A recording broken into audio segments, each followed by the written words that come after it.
Halo warga Jakarta, saya Robi Cahyadi. Program Berita Jakarta hari ini, 25 Agustus 2025, menghadirkan berita pilihan dan informasi terbaru untuk Anda.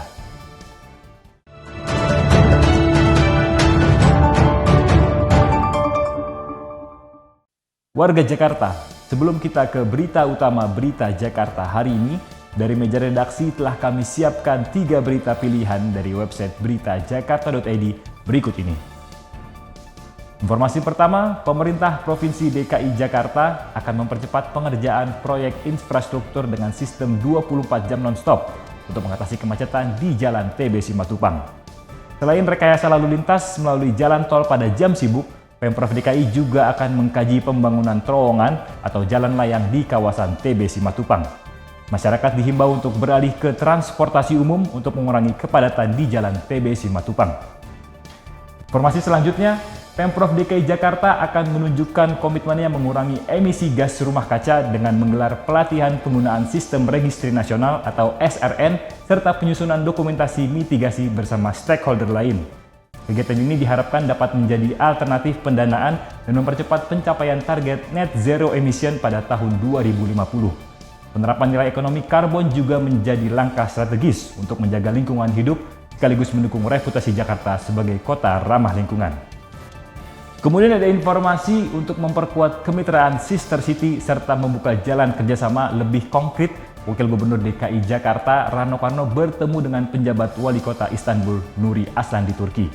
Selain membahas rencana kerjasama pengelolaan pariwisata, kebudayaan hingga teknologi kota, tercapai kesepakatan untuk berkolaborasi dalam pengelolaan sampah. Kerjasama ini diharapkan mampu meningkatkan kualitas lingkungan serta efisiensi layanan publik di Jakarta. Informasi selengkapnya, warga Jakarta bisa langsung kunjungi website beritajakarta.id, website berita resmi pemerintah Provinsi DKI Jakarta.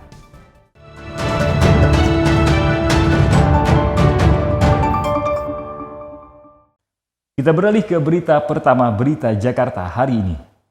Pemerintah Provinsi DKI Jakarta terus berupaya untuk menciptakan peluang kerja baru untuk masyarakat, termasuk di luar negeri. Bahkan Gubernur DKI Jakarta, Pramono Anung siap mendukung dan memfasilitasi warga Jakarta yang ingin berkarir sebagai pekerja migran atau bekerja di luar negeri. Pemerintah Provinsi DKI Jakarta kini memperluas jangkauan solusi untuk menekan angka pengangguran. Tak hanya di dalam negeri, namun juga merambah peluang di luar negeri. Gubernur DKI Jakarta Pramono Anung menyatakan siap memberikan pelatihan bahasa asing, bahasa Jepang, Korea, Mandarin, hingga Arab bagi masyarakat yang ingin bekerja di luar negeri. Langkah ini diharapkan dapat memberikan alternatif kesempatan kerja dan meningkatkan kualitas sumber daya manusia agar mampu bersaing di tingkat global.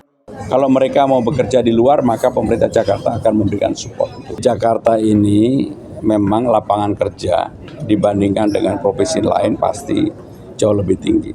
Tetapi memang kemudian yang perlu dilakukan pembenahan adalah siapapun yang mau bekerja di Jakarta harus yang mempunyai kemampuan untuk itu. Sementara itu, kegiatan job fair yang digelar Pemprov DKI Jakarta mendapatkan respon yang sangat positif dari masyarakat. Dari 2.000 lowongan yang tersedia di Job Fest pada 19 hingga 20 Agustus 2025 di Jakarta International Velodrome, 50%-nya sudah tersalurkan.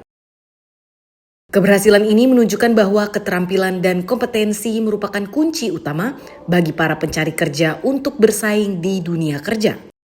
Pemprov Jakarta berharap langkah ini dapat efektif mengurangi angka pengangguran dan membuka lebih banyak kesempatan baik di dalam negeri maupun internasional.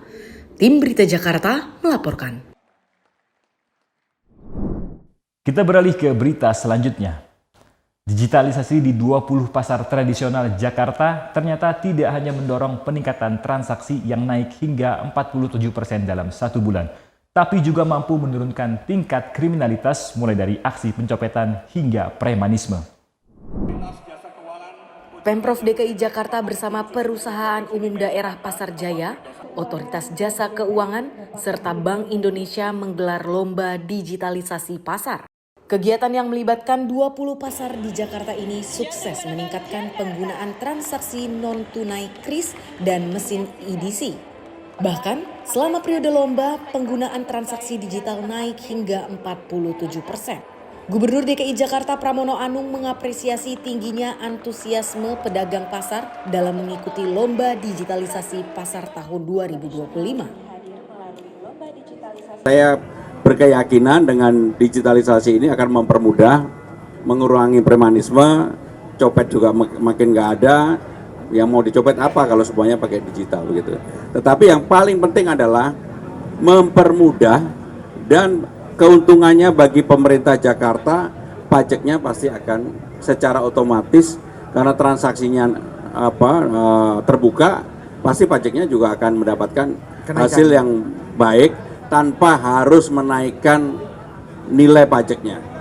Keberhasilan ini menjadikan Jakarta sebagai barometer dalam transaksi non-tunai di Indonesia dengan penggunaan KRIS mencapai 45%. Pemprov DKI Jakarta berencana memperluas program ini ke 133 pasar lainnya.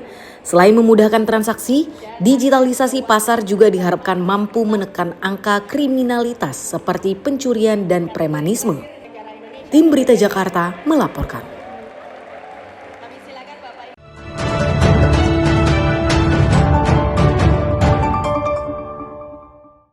Kita masuk segmen Info Jakarta. Ketika rencana pindah domisili tidak berjalan sesuai rencana, namun surat pengajuan keterangan pindah terlanjur diajukan ke Disdukcapil DKI, warga Jakarta bisa menggunakan fasilitas berikut agar tetap tercatat sebagai warga Jakarta. Berikut proses pengajuan dan persyaratannya.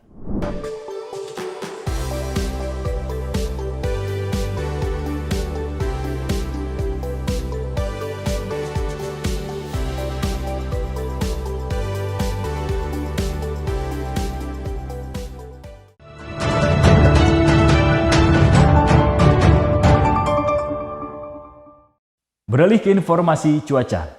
Sebelum memulai aktivitas esok hari, warga Jakarta bisa melihat perakiraan cuaca yang dirilis BMKG berikut ini. Dikutip dari laman bmkg.go.id pada Selasa 26 Agustus 2025, sebagian besar wilayah Jakarta akan diperkirakan berawan. Wilayah yang berawan yakni Jakarta Pusat, Jakarta Utara, Jakarta Selatan, Jakarta Timur, Jakarta Barat, dan Kepulauan Seribu. Suhu udara diperkirakan berkisar antara 22 hingga 34 derajat Celcius. Masyarakat diimbau tetap waspada terhadap perubahan cuaca. Demikian program Berita Jakarta hari ini.